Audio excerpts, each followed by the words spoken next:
Bienvenidas, bienvenidos. Muchas gracias por estar aquí en este encuentro a través de la palabra con la música de Xenakis. Gracias también a la Universidad de A Coruña y gracias al Festival Resis.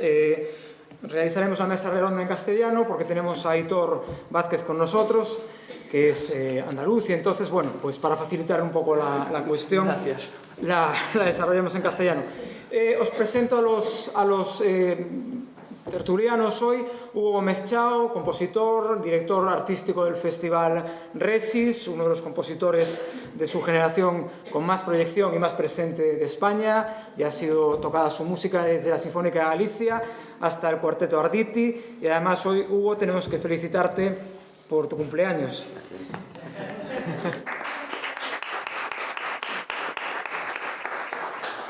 Cosa que si esta mesa redonda fuese un día más tarde, tendríamos que felicitar a Xosé Manuel Casabella, porque parece que... Y si hubiesen pasado 17 días más al propio Xenakis, parece que todo está relacionado con el mes de mayo. De hecho, esta obra que vamos a escuchar el sábado también se estrenó un mes de mayo, un 3 de mayo de 1979. Todos los astros giran en torno al mes de mayo. Xosé Manuel es arquitecto y académico de la Academia Galega de Belas Artes. Si queremos conocer su obra no tenemos que esforzarnos físicamente demasiado, simplemente con cruzar la acera ya veremos la Casa del Agua, que es una de tus creaciones, y si queremos dar un paseo por Coruña y vemos el maravilloso Quiosco Alfonso, pues es una de sus obras que mereció premios por su trabajo de restauración en esa sala de exposiciones a las que tantas veces hemos ido. Aitor Vázquez es un muy joven compositor y director, porque es compositor también. Tus obras han sido tocadas, entre otras, por la Orquesta Nacional de España, y acaba de terminar sus estudios como director en Graz, en Austria. Y bueno, este año estás de director invitado en el ensemble Arxis, así que encantados de tenerte en Galicia por primera vez como director. Y el sábado, no sé si tengo envidia de ti o si te compadezco, la verdad, porque viendo los fragmentos de la partitura, en fin, te deseo lo mejor y sobre todo que salgas vivo del empeño. Y bueno, afortunadamente tendrás la fortuna de contar con un ensemble, con un grupo de 6 percusionistas realmente impresionante. Y uno de ellos lo tenemos aquí, a Noé Rodrigo. A Noé Rodrigo, con decir que acaba de llegar de Berlín, de tocar en la Boulez Saal, que es una de las mejores salas de conciertos hoy en día de Europa, pues ya poco más hay que añadir.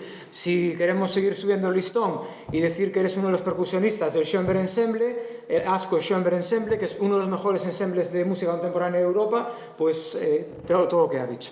Por otra parte, quien te haya escuchado tocar, al propio Xenakis, sabrá de tu calidad en este repertorio, como pudimos comprobar el pasado 1 de febrero, en la que fue presentación del Arxis Ensemble. Entonces habías tocado Rebond. Dentro de 2 días tocarás Pleiade. Bien, pues con esta plantilla de tertulianos, simplemente remitirnos al porqué un poco, aunque ahora Hugo nos lo contará, de que Xenakis haya sido programado.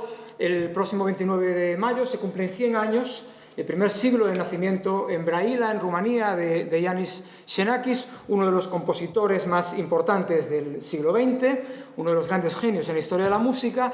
Y Resis nos propone la audición de Pleiade. Investigando sobre la tradición de esta pieza en Galicia, hemos descubierto recientemente que fue tocada en Lalín en el año 2003. ¿En Lalín por qué? Pues porque Lalín es Ramón Aller, el astrónomo, y el Ayuntamiento de Lalín le pidió en su día a Manuel Rodeiro que hiciese una obra relacionada con el firmamento, con las estrellas. Y entonces Manuel Rodeiro, con muy buen criterio, propuso la Pleiade de Xenakis, que se tuvo que posponer 2 veces, porque como será ocasión aquí el sábado, ellos quisieron hacer la obra al aire libre, para que el público pudiese ver las estrellas, y las 2 primeras veces que la programaron, llovió. A la tercera ya decidieron que no lo iban a posponer más, tuvieron la mala suerte de tener que ir al interior, en el auditorio del Conservatorio de Lalín, pero finalmente se hizo. Es cierto que no se hizo Pleiade completa, no hicieron Melange, que es una de las partes que integran la obra. Se hizo también sin director, lo hicieron con un click track, con un metrónomo computerizado, y se hizo a mayores una pieza del propio Manuel Rodeiro, que se llama Harmonice Mundi, que es para la misma plantilla que Pleiade, una plantilla endemoniada para 50 instrumentos de lo más complicado.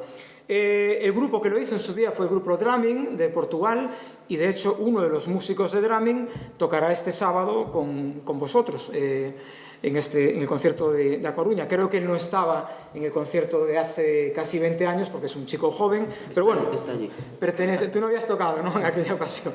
No, la edad manda, para lo bueno y para lo malo. Lógicamente tampoco tocó el 3 de mayo de 1939, que fue cuando la obra se estrenó. La estrenó este grupo, el grupo francés, los percusionistas de Estrasburgo.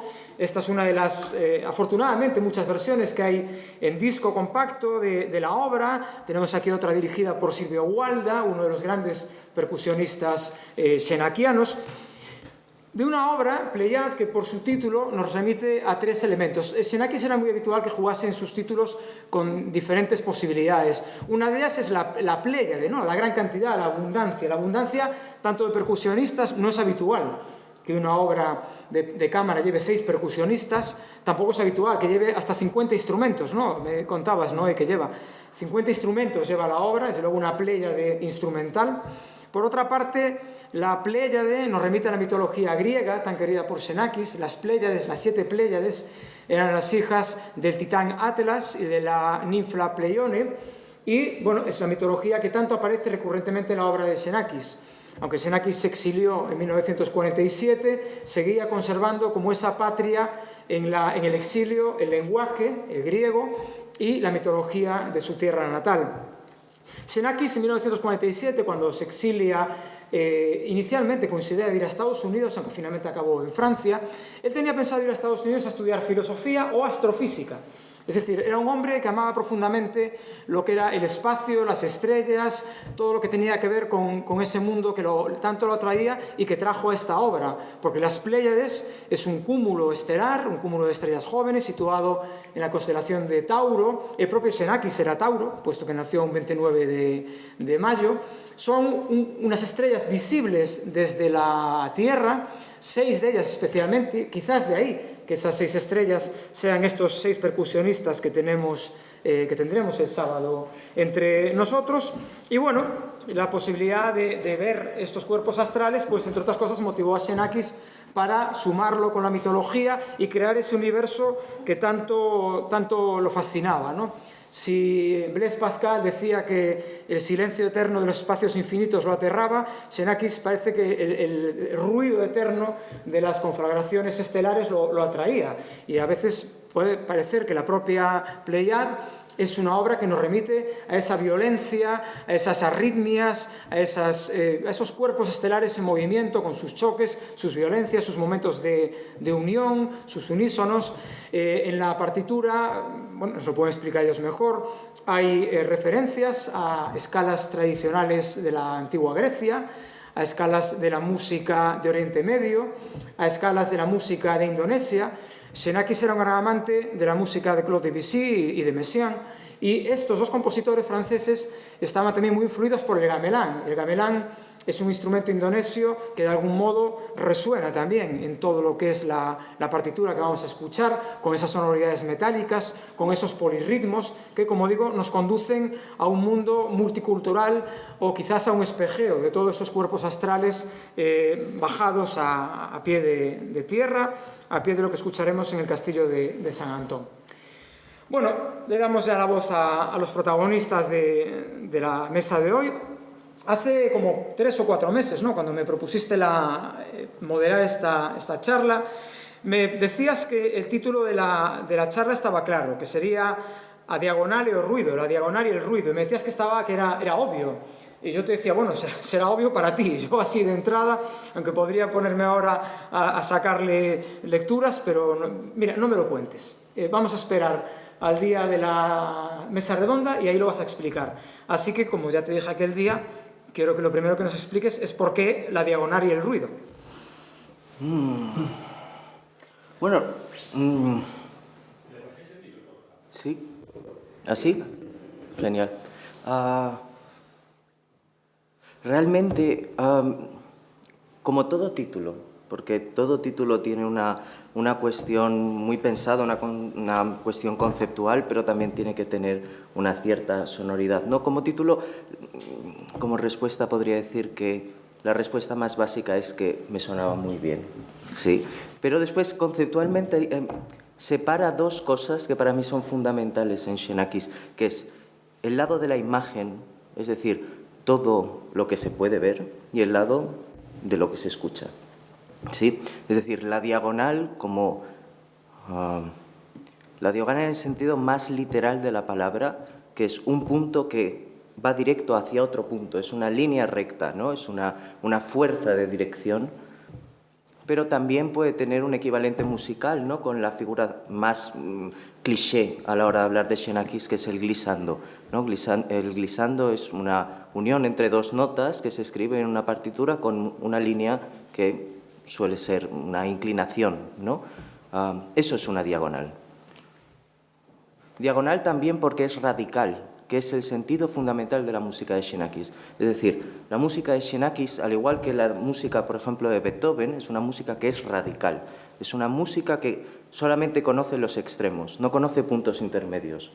¿Sí? Es una música que está en el registro grave y sube mucho. O es una música que es muy fuerte o muy piano, es una música que nunca se queda a medias tintas. Y eso no es uno de los atractivos también de Xenakis. La diagonal entendida principalmente como una de las características fundamentales de Xenakis, por ejemplo, en el pabellón Philips.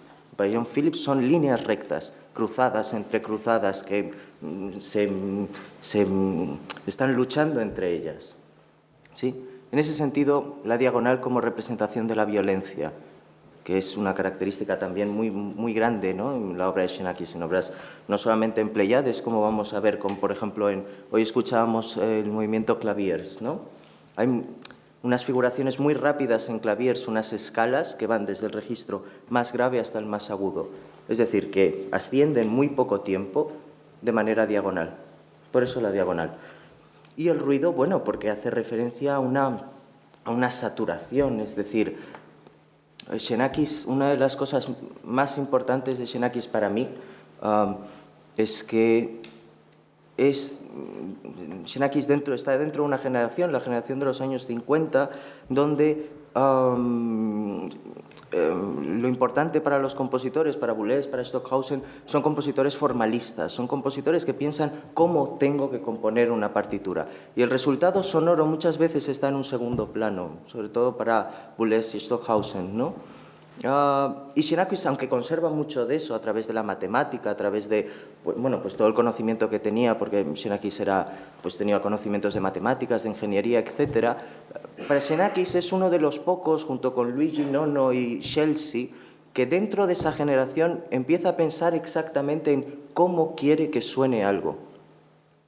Y eso es algo que nos parece muy básico, a lo mejor, ¿no? Hablar de esto ahora, pero que en los años 50 no era tan básico, ¿no? Y escuchar las obras de Xenakis cuando hace combinaciones de violines. Los violines están tocando 4 notas, pero hay unos violines que están tocando esas 4 notas en forte, otros que están tocando esas 4 notas en piano, otras que están tocando esas 4 notas acentuadas, otros en pizzicato, otros con leño, lo que sea. Eso genera un resultado sonoro que no tiene que ver ni con la altura, ni con el ritmo, ni con la formulación de una base compositiva como el serialismo integral. Es decir, que piensa en sonido. Y esa es un poco la explicación que puedo darte. Bien, entonces está claro que sabías de lo que hablabas. Sí. Bien, hablas de los violines. En Resis este año escucharemos violines de Xenakis en un programa orquestal. Como antes les decía, estamos en Centenario Xenakis, el Festival Resis ha tomado cuenta de ello, tú eres el director artístico del festival. ¿Qué nos ofrecéis, qué nos proponéis este año en Resis en relación a la gran figura de Iannis Xenakis? Bueno, pues ofrecemos celebrar. Es decir, para mí lo importante no era hacer un homenaje a Xenakis, sino celebrar. Y una de las características de la celebración es que no existe la tercera persona. Es decir, nosotros no vemos como otro celebra, porque entonces nosotros ya no estamos celebrando, ¿sí? O sea, solamente se puede celebrar si estamos implicados todos dentro. Y para mí era muy importante que todas las obras que, por supuesto, íbamos a programar de Xenakis fueran formaciones de Coruña, para que fuera una celebración en Coruña, con gente de Coruña, para Xenakis, ¿sí? En ese sentido, bueno, pues tenemos este concierto con Arxis, que es nuestro primer año como ensemble, que es un proyecto muy importante para nosotros y que bueno, nos apetece mucho nacer con un homenaje a Yanis Xenakis.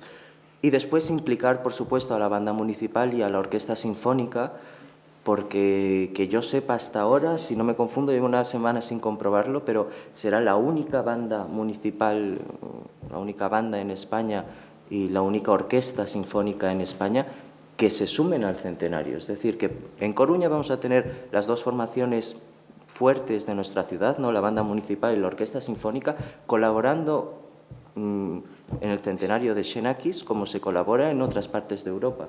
Y eso no va a pasar en ninguna otra ciudad de España este año.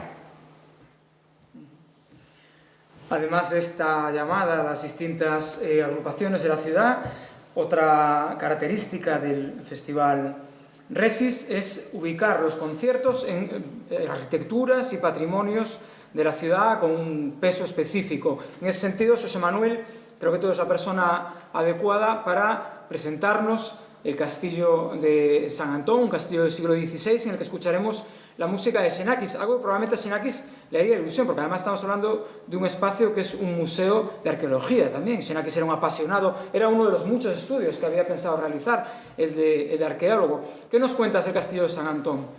Bueno, el castillo es un lugar mágico, es una pequeña fortificación construida donde había una ermita, la ermita de San Antón.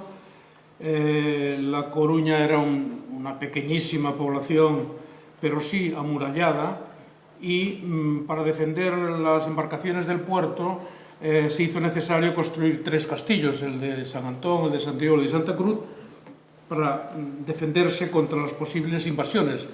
Con tan certera ocasión, a los pocos años de empezarse a construir el castillo de San Antón, hay la invasión de La Coruña por las tropas inglesas que hacen un cerco a La Coruña durante varios meses, y se utiliza ya esa pequeña obra construida en el castillo para defender a la población de las invasiones de las tropas inglesas.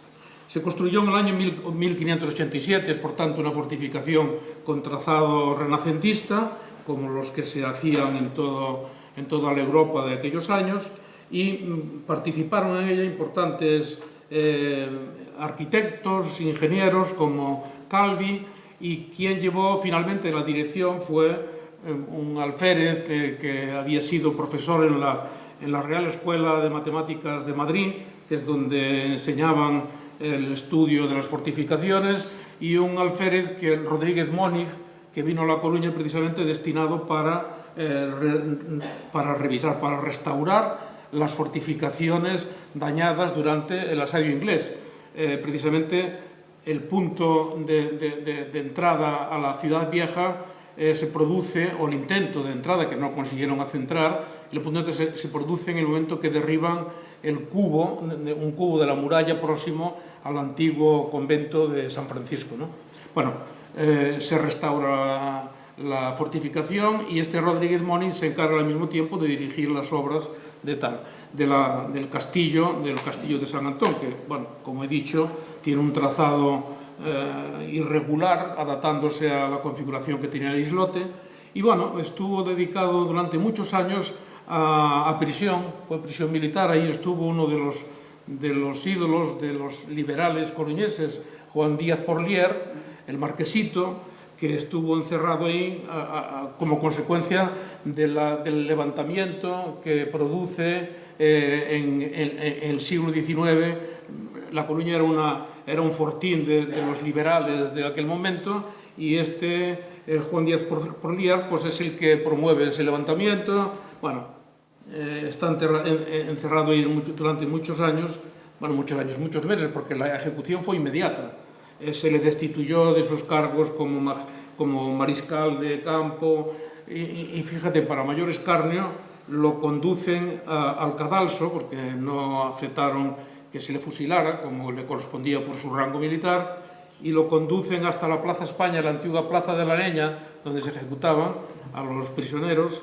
Se le conduce montado, cabalgando sobre un burro, sobre un asno, o sea, como mayor escarnio. Bueno, Como digo, el islote o isla de San Antón estuvo mucho tiempo aislado como una referencia en el centro de la bahía, hasta que se decidió hacer una conexión con tierra, porque el suministro al castillo se producía con unas barcas, se accedía con barcas desde un lado al otro, y entonces para mayor comodidad, y yo creo desfigurando o desvirtuando la imagen que tenía esa isla en el centro de la bahía, pues se hizo esa conexión por tierra, que es la que conocemos ahora mismo, ¿no?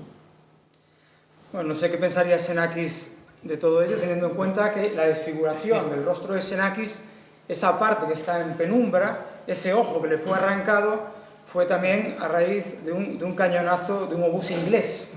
El castillo de San Antón y la vida de Xenakis están marcadas por la pérfida Albion y sus ansias bélicas, y Xenakis quedó muy marcado, de hecho, por ese desgarro de su rostro, que lo tuvo al borde de la muerte. Como decíamos el año pasado, el padre de Xenakis, cuando fue a recogerlo a los escombros de aquel edificio en el que se encontraba, iba a buscar el cadáver de su hijo.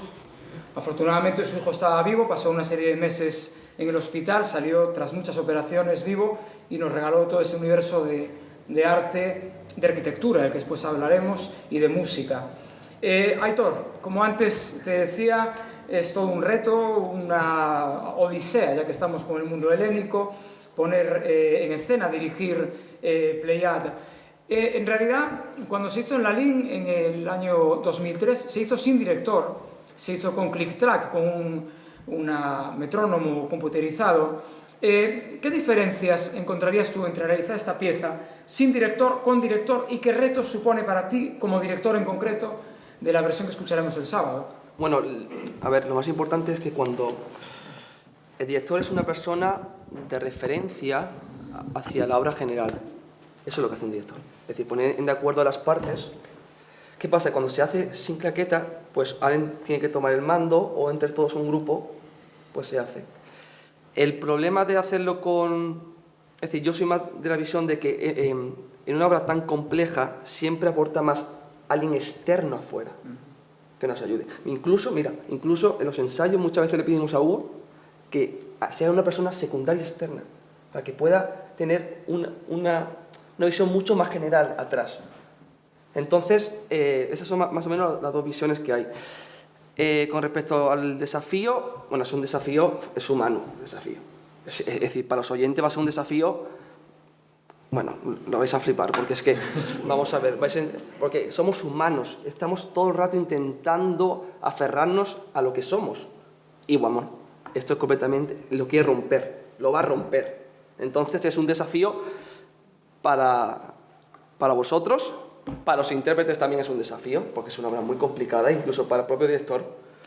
Y luego, es una cosa, como director es completamente, es muy difícil aparte, porque el oficio del director, a ver, cuando tú estudias dirección, estudias Mozart, estudias Beethoven, estudias Brahms, estudias Debussy, y ya luego si quieres te especializas en música contemporánea. ¿Qué pasa? Que en los clásicos la percusión, que es liderada siempre por un timbal, se acaba prácticamente de timbal. Luego si no vamos a Mahler o a gente ya más tardía, se complica. Pero no es esto.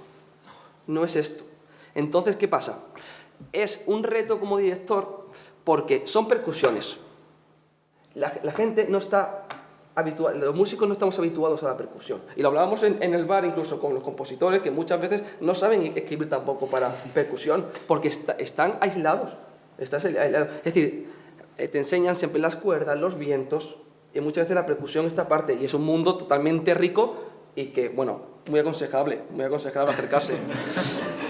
Y segundo, es un reto, bueno, ya tercero, es un reto porque te planteas, es decir, tú cuando estás estudiando una obra, el director manda, es decir, tú decides, hay decisiones, tienes que decidir, y esto ya se escapa tanto al humano que dices, ¿y si lo dejo ir? Porque ¿hasta qué punto puedo meter yo lo mío aquí? Es decir, ¿y si lo estoy humanizando? Es decir, Xenakis hace, voy a utilizar una cosa de los gases, pum, pum, pum, pum, para crear un caos. Y dices, vale, vamos a frasear. Frasear, claro, frasear bajo un entendimiento occidental mío de mi música. ¿Hasta qué punto? ¿Sabes? Es como con Noé, que muchas veces estábamos fraseando y me dice, claro, es que se puede frasear de tantas maneras y tiene razón. Es decir, entonces también es un desafío hasta qué punto yo tengo la licencia de hasta aquí o hacerlo llegar. Entonces, bueno, es una experiencia súper rica y ya verás, vamos a disfrutar todos. ¿Toda la obra es dirigida por ti o hay fragmentos que sean de...?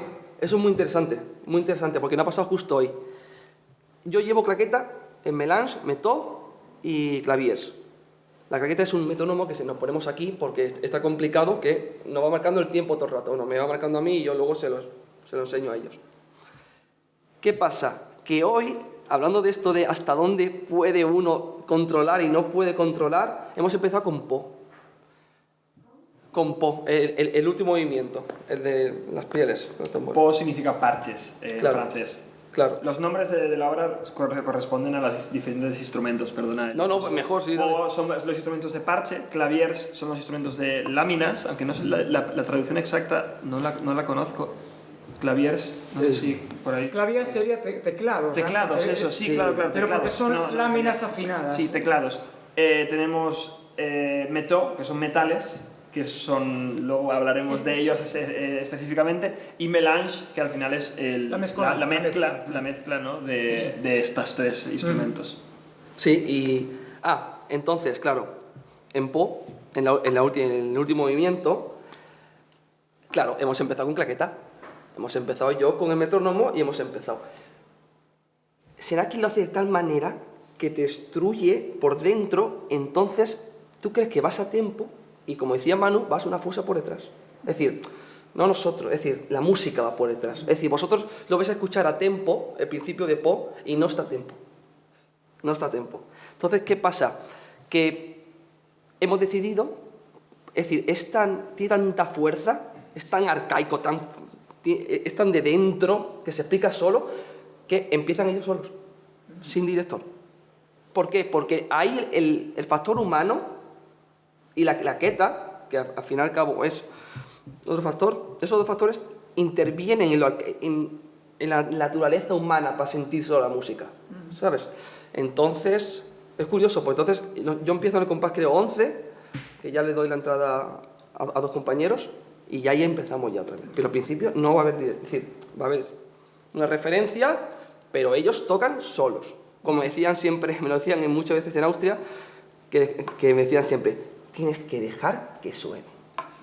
Tú deja que la música suene. Luego ya tú tienes que saber hasta dónde da. Pero escucha y deja pues, igual. Es muy interesante. Yo creo que es como mejor funciona, ¿verdad? Sí, desde luego. Es como mejor funciona, ha sido una muy buena opción y... es que es increíble. Es que te destruye. Quieres intentar amarrarlo y no puedes. Es muy curioso porque... por ejemplo, hoy escuchando un movimiento de Xenakis me ha pasado una cosa muy curiosa. Estaba escuchando... ¿Qué movimiento es? ¿Claviers? ¿Es el 3? ¿El 4? El 3. Es el tercer movimiento de Claviers. Y yo estaba escuchando y sé que hay una lógica... numérica, una lógica matemática, seguramente una lógica basada en alguna teoría física de... Estocástica. Sí, habrá mil explicaciones para esa sección. Y yo lo que oía era John Cage, que es azar. Claro, o sea, realmente llega a un punto en el que Xenakis lo complica tanto, llega a una saturación intelectual tan grande que lo que suena es lo mismo que suena Cage, que es coger un dado y tirar y decir, es esta nota. Claro, y eso lo que dice Hugo es muy importante porque fue un problema que apareció sobre los años 60, 70, que es que el problema de la LEA, que es que, claro, ha comentado antes que estaban los formalistas, ¿no? Y luego había, bueno, no ha comentado, estaban los formalistas, que estaban ahí, Boulez y esta gente, ¿no? Todo ordenado, las matrices, todo calculado. Y ahora, por otro lado, estaba una persona que se llamaba John Cage, que utilizaba más procesos aleatorios. ¿Cuál fue el problema de debate? Que tú ponías una obra formalista y ponías una obra aleatoria y el efecto era casi igual. No, pero es que hoy ha sido igual. ¿Sí? O sea, es que hoy ha sonado a una pieza de percusiones de marimbas y vibráfonos de John Cage. Sí. Total. Con la diferencia de que el sábado sonará igual también. Claro, y con, Hoy, claro, y en John Cage no. Claro, con la cuestión de que también la escritura de Xenakis lleva el estrés del director y el estrés del músico al máximo. O sea, es todo el rato estar en un nivel de estrés y de concentración bestial. Pero es curioso que esos procesos entrópicos que se dan a veces en procesos azarosos musicales nos llevan también a otros universos, porque escuchando algunos de esos fragmentos que tú me pasaste, por momentos parecía casi Steve Reich también, esas nubes de rítmicas, ¿no? Es decir, se crean como muchos vínculos y muchos diálogos con estilos musicales que podrían estar en los antípodas, es decir, el minimalismo por un lado, la aleatoriedad keynesiana por el otro, la complejidad schenakiana, es decir, cómo mundos supuestamente antitéticos dialogan en un espacio común. Y creo que depende también mucho del movimiento que estemos escuchando. Sí. En Po yo se lo siento menos. Po me recuerda mucho más al resto del repertorio de Xenakis para percusión, como Ribons o Safa. La escritura también es más similar. Tenemos pasajes que casi son exactos a lo que aparece en otras obras. En Claviers, por ejemplo, sí que siento que es Steve Reich, pero pensado casi desde Oriente, a lo mejor. De esto además podemos quizá entrar un poco en el tema de los Sixen y se nota esta influencia, como hablabas del gamelán, de la música de India y de Indonesia, en estas frases en las que tocamos la misma melodía a distintas velocidades al mismo tiempo.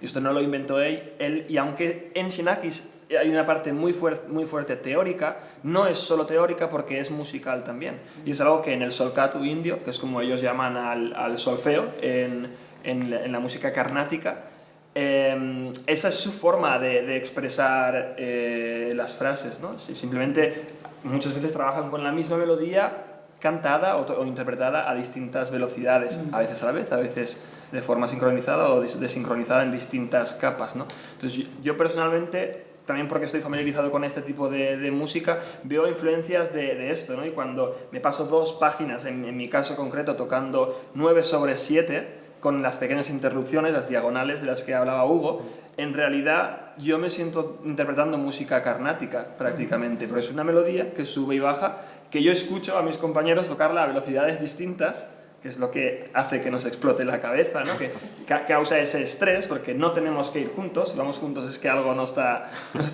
funcionando bien, y al mismo tiempo tiene ese aspecto minimalista. ¿Por qué? Porque al final está utilizando pues, 12, 13 notas, ¿no? No más. Simplemente las pone a velocidades distintas, en octavas distintas también a veces.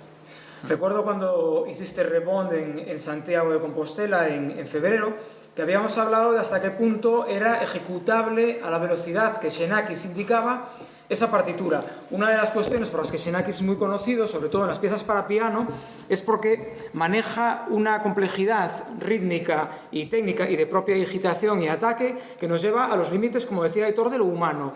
En este sentido, Pleiad es una obra plenamente ejecutable tal como está escrito, ¿o es un ideal al que llegar? No, es un ideal. De hecho, el final de Claviers no existe grabación que la interprete a tempo. No existe, nunca se ha hecho, no sé si se llegará a hacer. Hay recientemente una grabación de Les Percussions de Estrasburgo de 2021 en el que se acercan bastante, pero haciendo trampa, podríamos decir, porque es un unísono final entre los 6 intérpretes utilizando solo 4 notas. Entonces, no tenemos solo las 4 notas delante de nosotros, tenemos todo el teclado, con lo cual la precisión aquí juega un factor muy importante. La velocidad es muy alta, porque serían docillos, no sé si esa palabra se utiliza, pero docillos a tempo de negra 54, es Claviers, es prácticamente intocable, sin fallar notas dentro de un patrón de 13 notas que se va desplazando con acentos y octavas. Entonces, es verdad que en esta solución ellos utilizan solo las 4 notas que necesitan. Entonces, tienen las 4 notas por separado, claro, así es muchísimo más fácil interpretarlo y acercarse a la velocidad escrita, pero la velocidad escrita en sí es imposible. Y esto es algo que se repetía, lo hablamos en las obras de percusión, se repite en todas. El primer compás, la primera nota de Ribons B, a día de hoy hay muchas soluciones, hay gente que lo toca con 4 baquetas, que se pone un bongo encima de otro, he visto de todo, ¿no? Pero con 2 baquetas, como lo tocó Silo Agualda en el estreno, no se puede interpretar esa mordente, esa nota de adorno, 2 notas de adorno, para luego tocar un acorde, ¿no? Es algo que plantea una imposibilidad ya en el primer golpe de la obra. El final de Safa también es el mismo caso, en el que tienes que tocar 9 notas a negra, bueno, es la pulsación, ¿no?, muy rápida, entonces es humanamente imposible. Yo te iba a preguntar lo que era la experiencia de ser músico de Pléiad, pero bueno, ya nos has dado unas cuantas pinceladas. Así que, si te parece, vamos a pasar a otra cuestión, Aitor y Noé, muy interesante, que habéis avanzado ya, que es el orden. Es decir, Xenakis, y después José Manuel nos hablará de la dimensión arquitectónica de Xenakis. Xenakis concibe esta obra como una arquitectura modular. Son 4 movimientos: mélange, pont, méthode, clavier, es decir, son intercambiables. El orden que Xenakis había dado, 2 de los posibles secuencias que Xenakis había dado, era mélange, méthode, clavier y pont. Otra que Xenakis había dado, de hecho hay grabaciones que las realizan en esta secuencia, son méthode, clavier, pont y mélange, es decir, comenzando por mélange o acabando por mélange. ¿Cuál es vuestra secuencia? Bueno, vamos a explicar cómo es cada obra, ¿vale? Entonces, luego explicamos por qué el orden. Tenemos mélange, que es una mezcla de las 3 restantes que voy a hablar ahora, es decir, como si fuese una miscelánea. Tenemos méthode, que es con los Sinsen, que lo tenemos que construir, bueno, la construyó Noé, pero bueno, ahora hablemos de ello, es un instrumento peculiar. Y luego tenemos clavíes, que es todo el tema de marimba, vibráfono y así. Y luego tenemos pop, del que hemos hablado antes. Entonces, lo más importante del orden, ¿quién lo marca? El primero, porque es quien reúne a todas. Es decir, si tú estás escuchando un orden y tienes a una que te va a reunir los temas de todas, una de 2, o la pones al principio, para que luego la memoria del oído se expanda y te vaya captando, esto era aquí, esto era aquí, esto era aquí, y ya te vas orientando, o lo hacemos al revés, la ponemos al final y en vez de expandirse, se contrae. Es decir, todo lo que has escuchado y dices, esto es de aquí. Entonces, para mí, te lo comentaba afuera, para mí veo absurdo poner mélange en el medio. Es decir, lo pones al principio para explicar la obra o al final. Esa es la base para un orden, para nosotros. La base para un orden. Ponemos mélange al principio, ponemos mélange al final. Siendo un poco banal, siempre se busca el final. Siempre se busca el final de algo. Es decir, es lo que más sensación te da cuando acabas un concierto. Entonces, luego entonces ¿cuál ponemos al final? Es decir, es lo más importante. ¿Por qué? Por obviedad. Y Xenakis lo sabía y lo pone. Es decir, en la primera de las opciones que da. Es decir, y ya a partir de ahí ya vas jugando con la textura o el efecto que va a producir. Porque un efecto es lo que viene precedido, ¿no? Entonces, claro, ya ibas jugando con las diferentes obras a ver cómo ayudamos más a lo mejor a Po o a esta Melange o con las diferentes. Y así vamos construyendo entre Noé y yo, porque en verdad fue conjunto, en plan, ¿cómo podríamos poner un orden? Sí, es cierto que cuando lo comentamos, los dos teníamos en mente el mismo orden. Sí. Con alguna duda, ¿no? Sí. Podríamos pensarlo, podemos plantearlo de esta otra forma, pero estábamos de acuerdo en esto.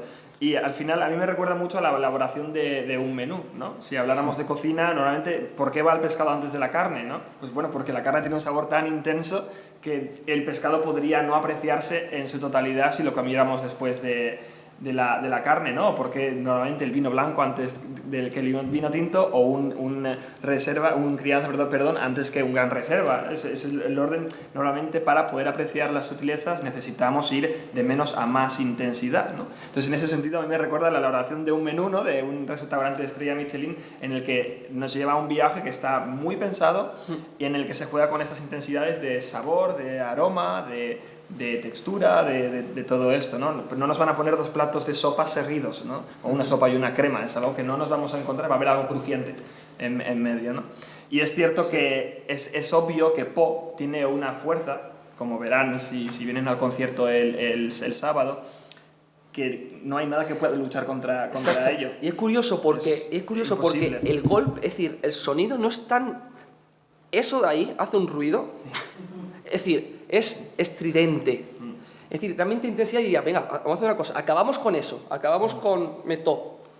Pero es que hay algo ahí dentro, el ser humano, tan arcaico, que dices, es que tengo que acabar con esto. Es grande. Es que es profundo, es muy agresivo, sí. Es muy fuerte, tiene mucho volumen, pero yo no diría que es grande, sí. No es pesado, no es un animal o un ente, ya no la variedad de animal, no sí. es un ente sí. tan fuerte como Po, que sí que sientes, de hecho es que hay momentos que casi podríamos hablar, ¿no? de términos más sencillos o más superficiales quizá, pero podríamos hablar de pisadas, ¿no? Sí, del movimiento de algo que se mueve y se acerca a ti y se aleja, y esto... Sí. Algo que conoces, pero no sabes por qué lo conoces. No sabes por qué lo conoces. Como bueno, cuando... lo conoces porque es muy básico, porque sí. es una nota y el doble de esa nota. Sí. Porque eso es algo que Xenakis hace mucho y es ta, que al final es una nota y esa nota al doble de velocidad. Como cuando miras un fuego, que estamos todos ahí mirando un fuego siempre, tan humano, tan de nosotros, pues algo parecido. Es decir, una naturaleza tan pasada que dice, me pertenece. Esto sí que me pertenece. Más. A mí me ha hecho... A mí me ha hecho gracia cuando has dicho lo de las pisadas, porque yo realmente me lo imaginaba así. Me quiero acordar del nombre, pero no me acuerdo de quién es. Hay un antropólogo francés que se dedica a estudiar el principio de la música en el Neolítico y en el Paleolítico.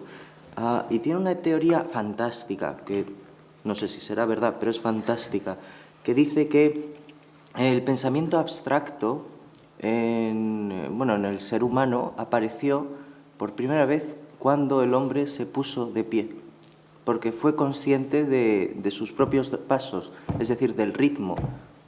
Y me parece una idea fantástica, me parece una idea que me conmueve mucho.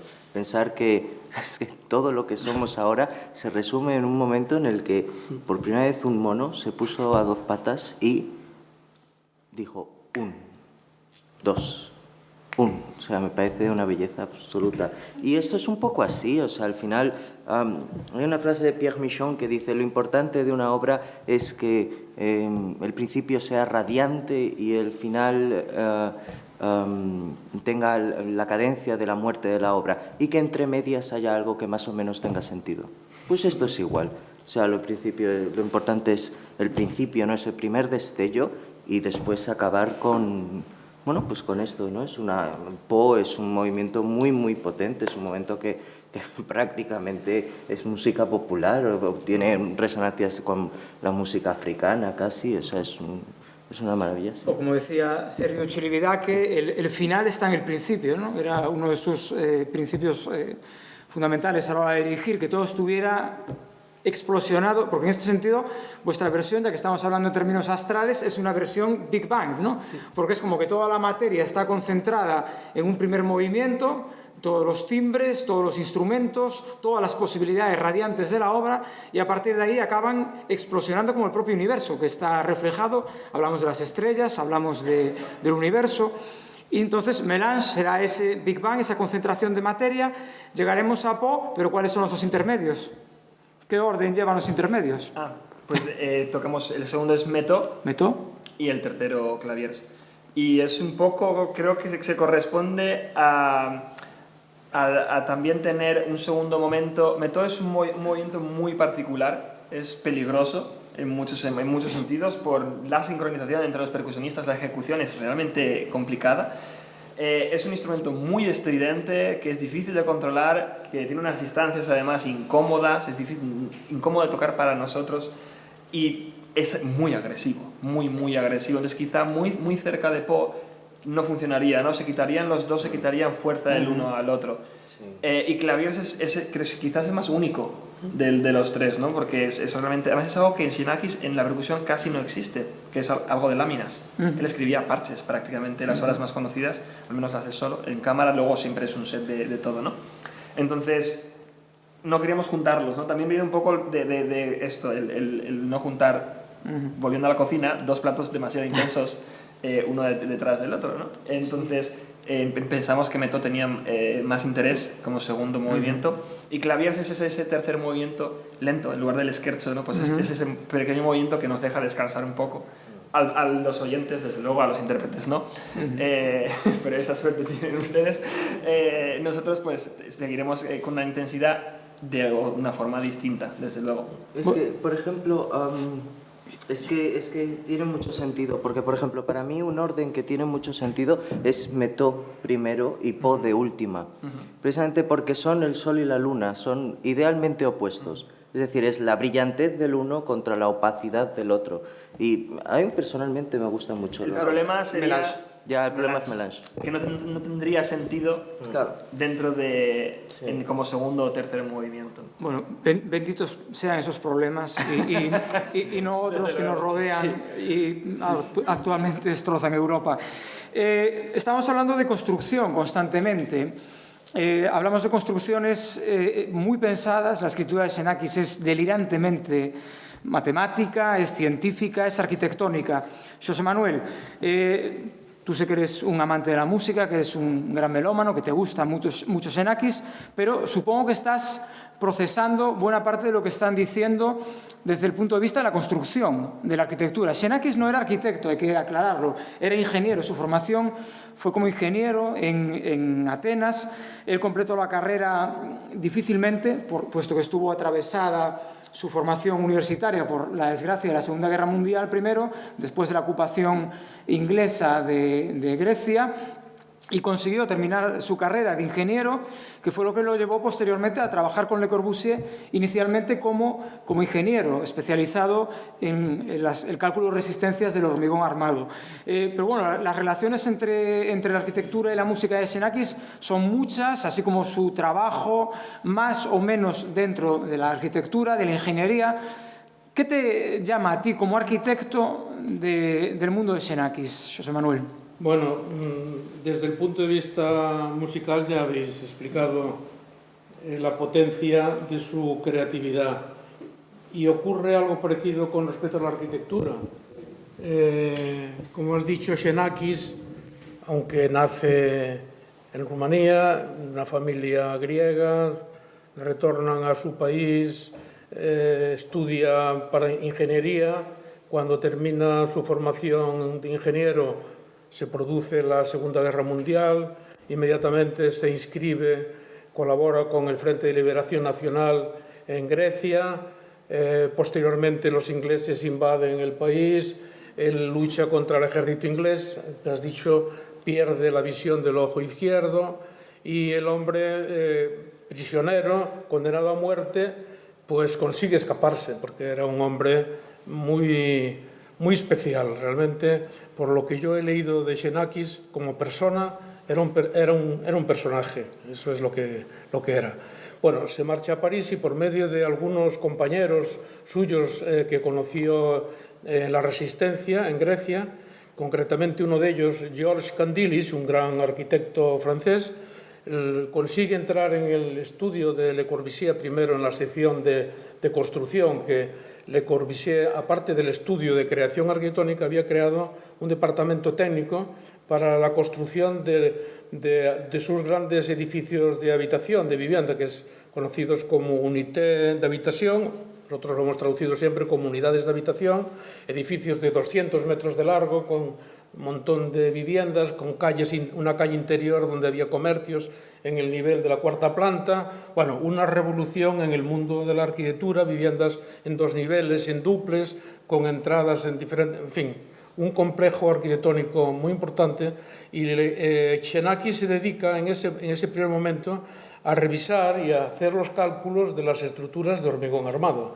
Inventa cosas que solucionaban muchos de los problemas que tenían planteados, especialmente desde el punto de la ventilación, en fin, cosas de contenido técnico, pero siempre con una capacidad de invención muy grande. Le Corbusier descubre enseguida que este hombre tiene algo. Entonces, pues le dice, mire, usted se viene a la sección de arquitectura, se va a la sección de arquitectura y ahí empieza a colaborar con Le Corbusier, ¿no? Le Corbusier había creado en 1946 lo que se llamó el modulor. El modulor es una unidad, yo he traído un dibujito, pero bueno, no se va a poder ver mucho, es una figura humana que permite coordinar las medidas que utilizaban en el estudio de construcción, pues, a partir del estudio de las medidas del hombre.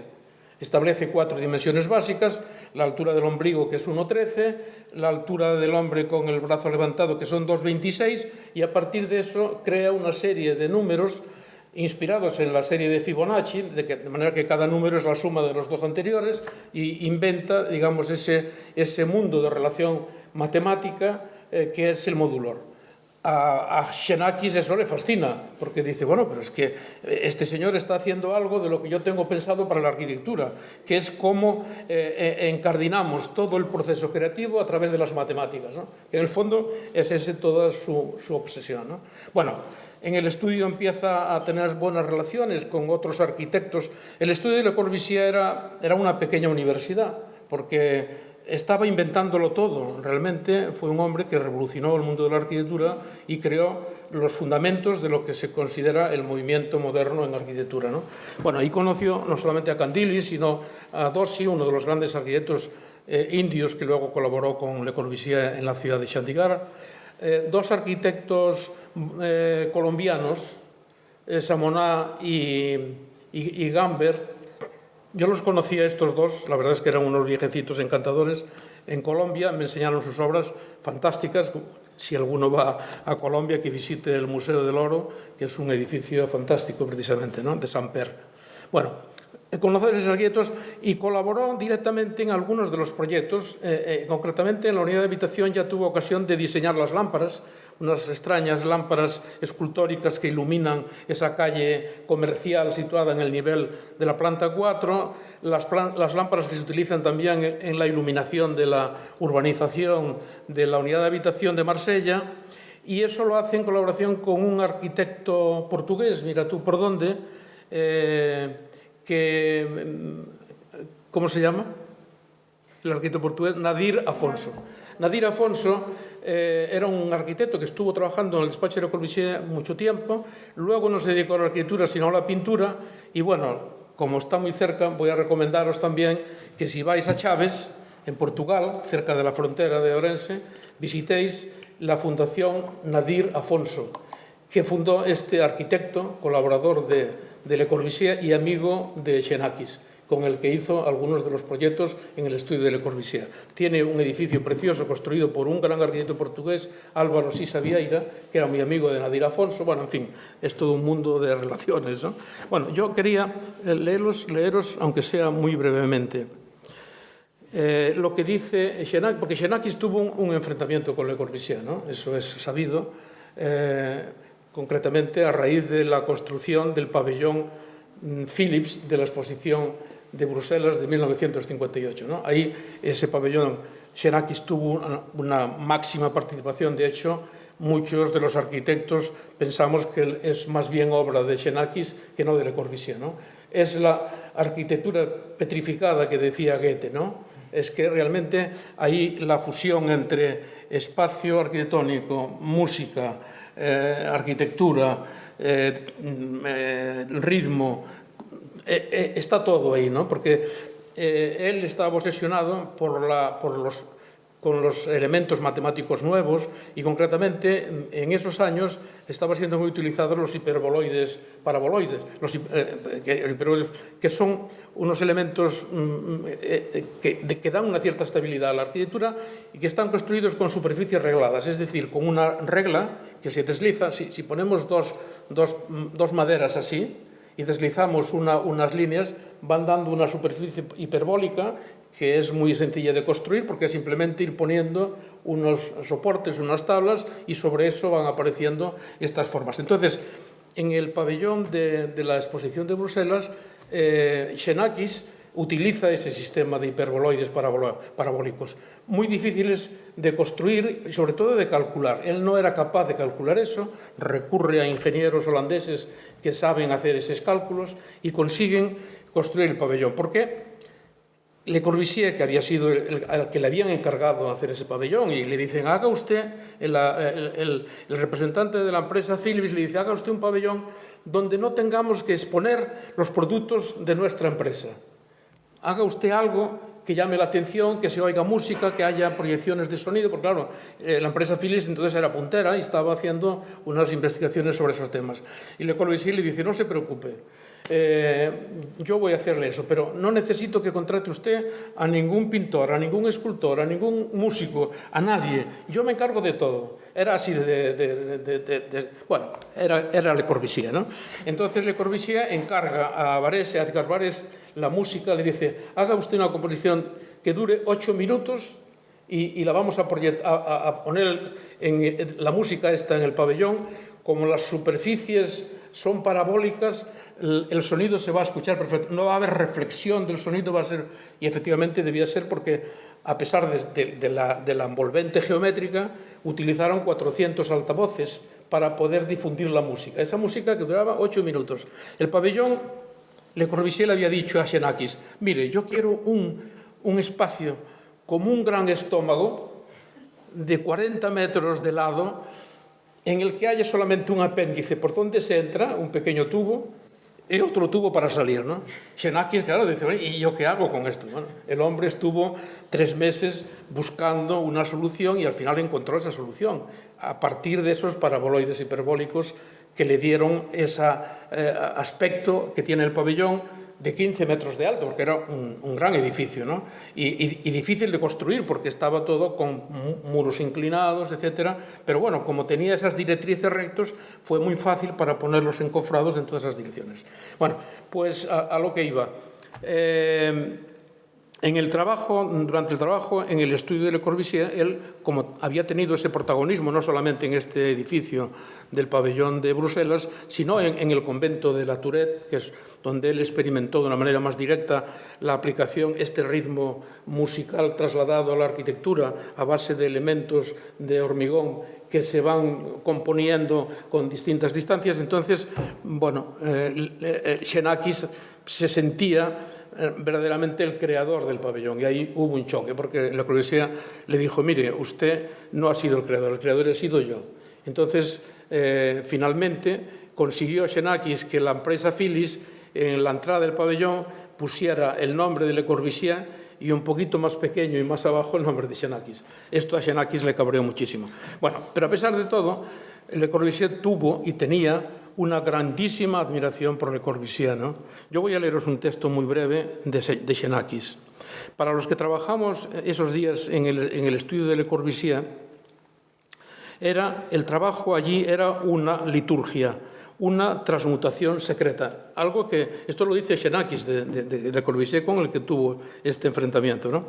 La proporción métrica y también la fuerza del espacio y también la función y también la materia y la luz y el color y la técnica. Todo ello en un deslumbrante carrusel de interdependencia. Le Corbusier encontraba su camino paso a paso, en unas pocas horas, en discusión consigo mismo y con nosotros, con los ayudantes, que asistíamos frecuentemente maravillados ante la rapidez, la seguridad, los retornos, las correcciones, el gesto auténtico y la definitiva solución final. El eterno cuestionamiento, que es un rasgo de carácter y no se aprende en la escuela. Él, el autodidacta por vocación, era el eterno y profundo enemigo del pompierismo, de esos señores arquitectos de todos los tiempos y de todas las profesiones que ahora, tras su muerte, creen que son sus dueños. Bueno, pues Le Corbusier y Xenakis entablaron, a pesar de estas cosas que se dicen, una grandísima amistad y yo creo que dependencia de uno hacia el otro, porque la participación de Xenakis en la obra de Le Corbusier es muy importante y eso no quita mérito naturalmente a Le Corbusier, porque Xenakis no estuvo colaborando con Le Corbusier toda su vida. Le Corbusier ya había hecho la Ville Savoye, ya había hecho la capilla de Ronchamp, ya había hecho otros edificios en el que Xenakis no había aparecido. Pero concretamente en este del pabellón de Bruselas y en el convento de la Tourette sí que Xenakis está muy presente, no solamente en los pequeños detalles, sino en la configuración total, ¿no? Habéis hablado de cosas que me han gustado mucho. La propuesta del modulor de Le Corbusier, en el librito que explica el modulor, se inicia con una referencia a la música. Le Corbusier, al escribir el modulor, dice: existe la posibilidad de seccionar el continuum del espacio arquitectónico en un modo similar a cómo se secciona el continuum sonoro en la escala musical. Las tablas del modulor incluyen algunas medidas básicas en centímetros: 43, 70, 113, 183, 226, etcétera, que se corresponden con las de la serie de Fibonacci, como he dicho antes, sucesión de números en que cada término se suma a la suma de los anteriores, ¿no? Bueno, y entonces en este desvelar, digamos, de los aspectos matemáticos que influyeron tanto en la configuración arquitectónica de Le Corbusier, Xenakis los aprovecha, y él lo dice, todos estos cálculos matemáticos y todos estos estudios de la geometría los utiliza para la composición musical de sus obras, ¿no? Y eso parece ser que es algo que yo no soy capaz de desentrañar, pero que creo que eso es parte de las cosas importantes de la música de Xenakis y de cómo abre un panorama nuevo a partir de eso, ¿no? Para finalizar, solamente quería deciros lo que opinaba Le Corbusier de Xenakis, porque he dicho lo que opinaba Xenakis de Le Corbusier, pero Le Corbusier, que como digo lo apreciaba mucho, no pudo reprimirse al hacerle una velada crítica.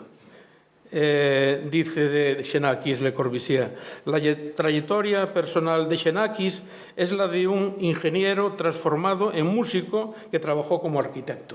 Bueno, esto yo creo que tiene ahí una retranca impresionante, ¿no?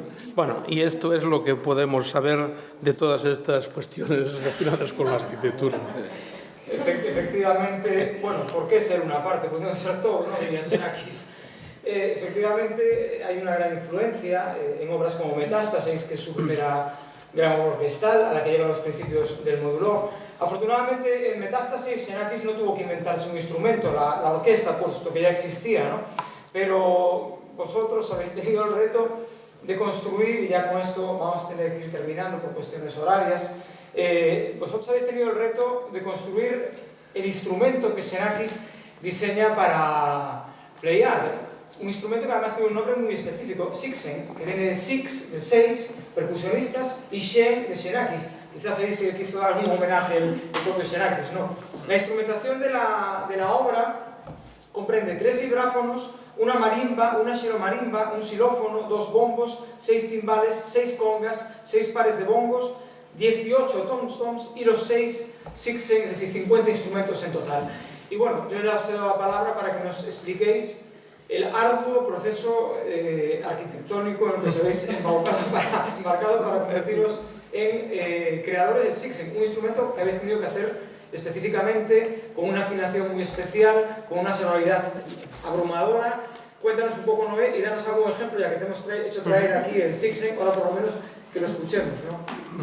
No sé si quería... Perdón, es que me olvidé de decir que, aparte de la composición de Barés de 8 minutos, en los intervalos, es decir, cuando mientras la gente entraba en el estómago, en la vasija, y la salía, esos 2 minutos, Le Corbusier le pidió a Xenakis que compusiese una pequeña composición de 2 minutos.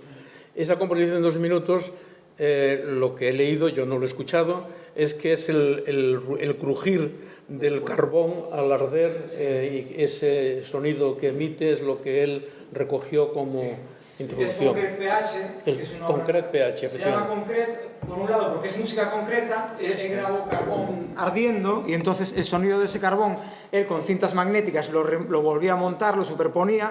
Concret, por otra parte, por el concreto, el hormigón armado, sí.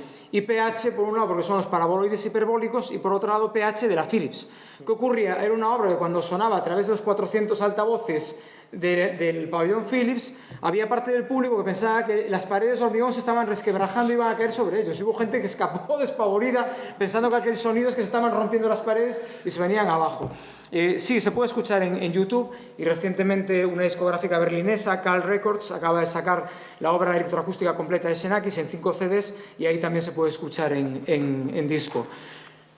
Arquitecto Noé, sí, cuéntanos cómo habéis construido los Sixen. Decías que Xenakis diseña este instrumento, y el problema principal es que no lo diseña, ¿no? Es que da unas indicaciones relativamente precisas, bueno, en realidad no, imprecisas, porque él habla de construir un instrumento hecho de metal, no especifica el material, no especifica ningún tipo de aleación, simplemente especifica que sean 19 por intérprete, 19 placas de metal, que la afinación sea microtonal, es decir, que no sea diatónica ni se corresponda con ningún sistema temperado de afinación, que para que nos entendamos es como se afinan la mayoría de instrumentos que encontramos en la orquesta, unos por quintos, otros por octavas, eso es una historia ligeramente diferente.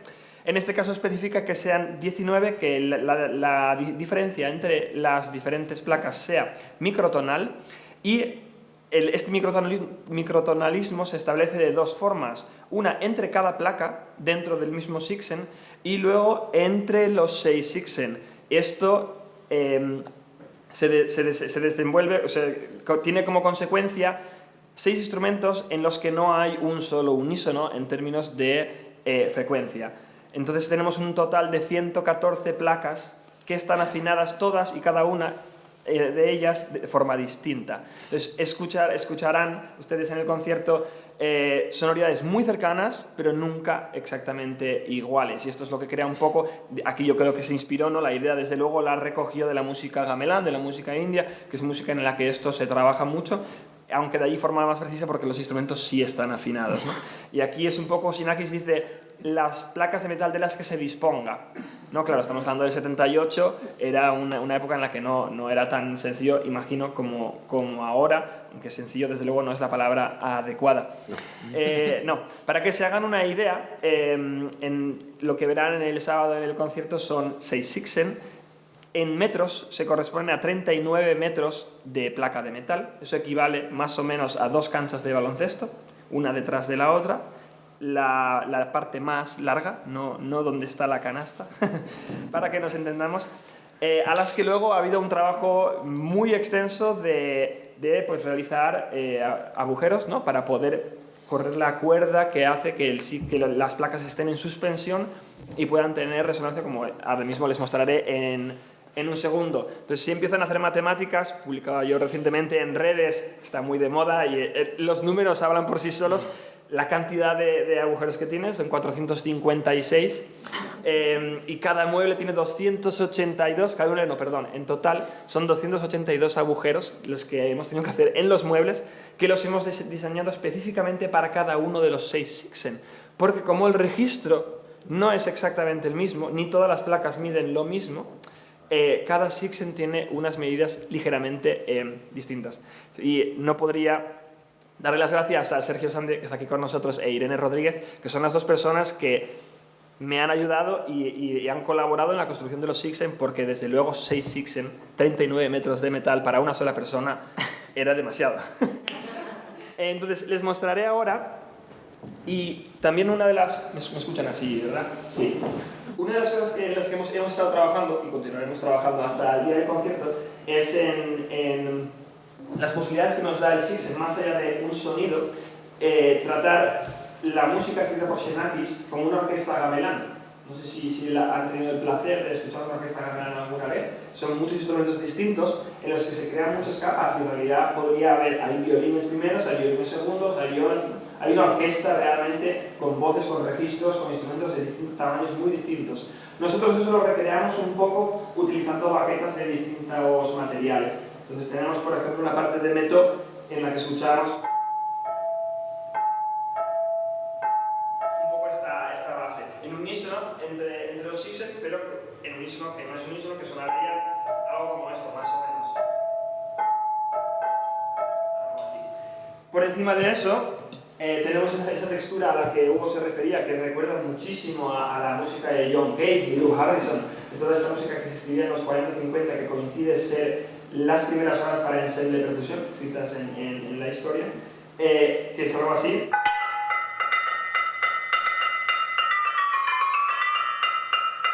Este tipo de sonoridad. Entonces tenemos ese contraste entre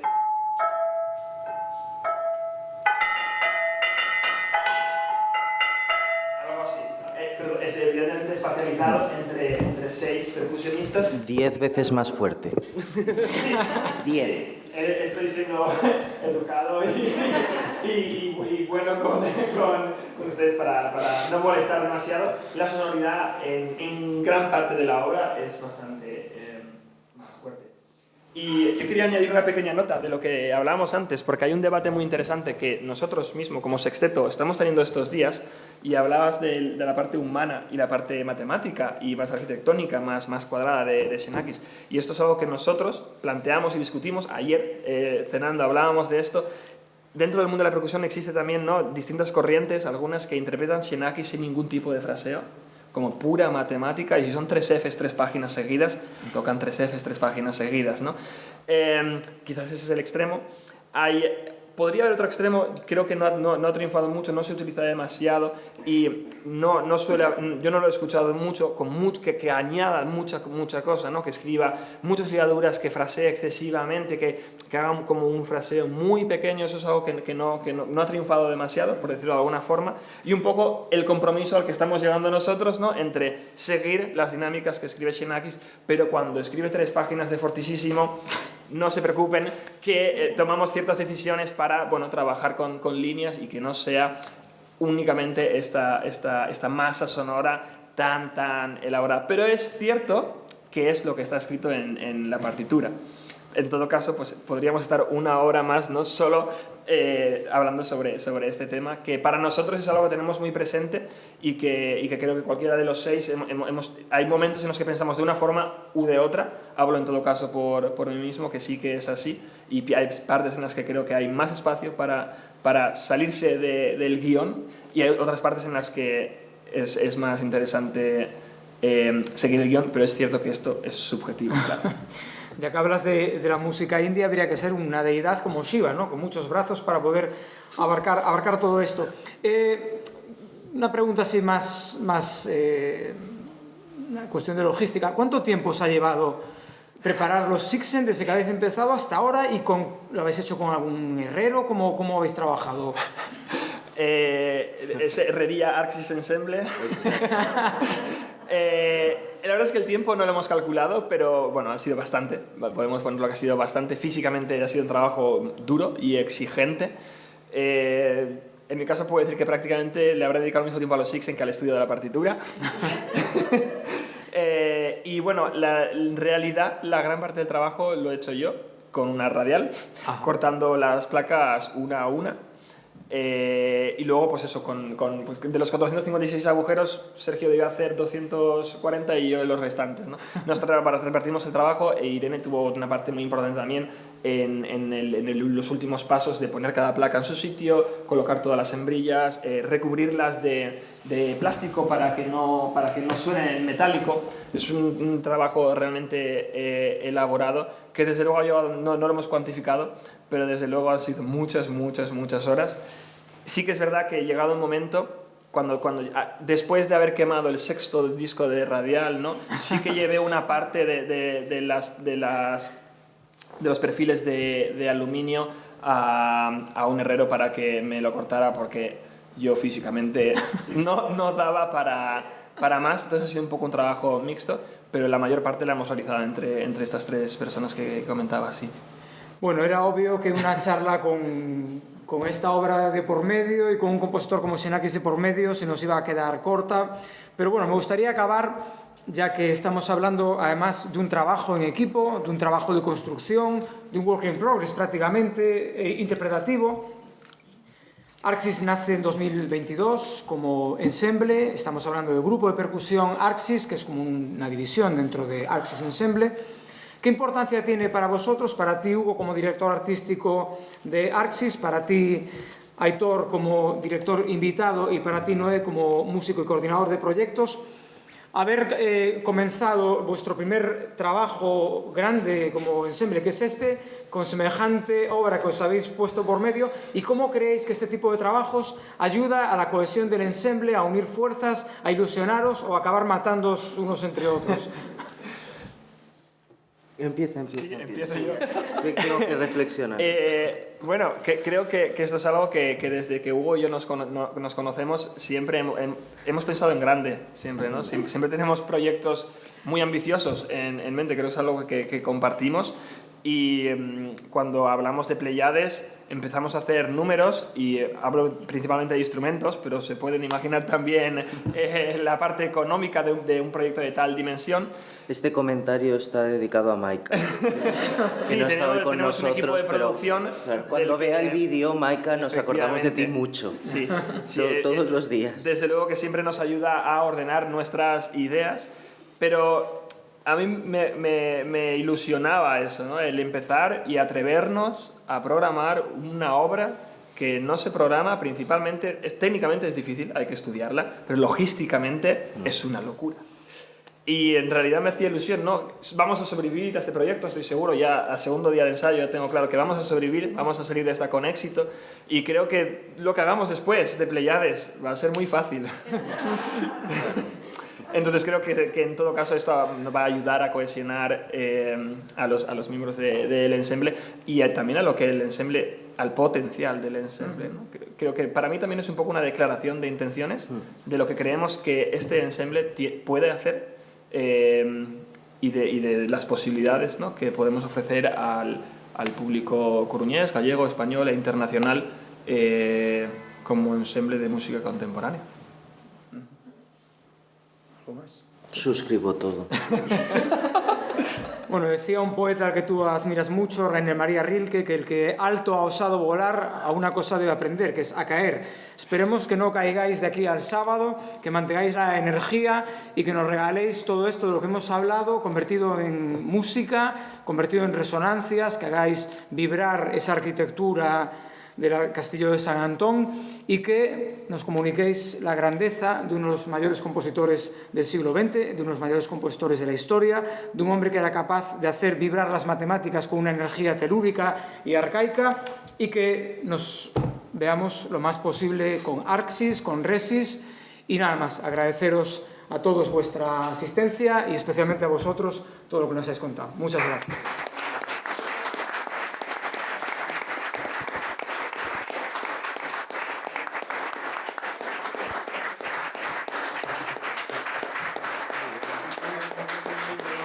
Oye, qué maravilla, ¿eh? Me encanta esto.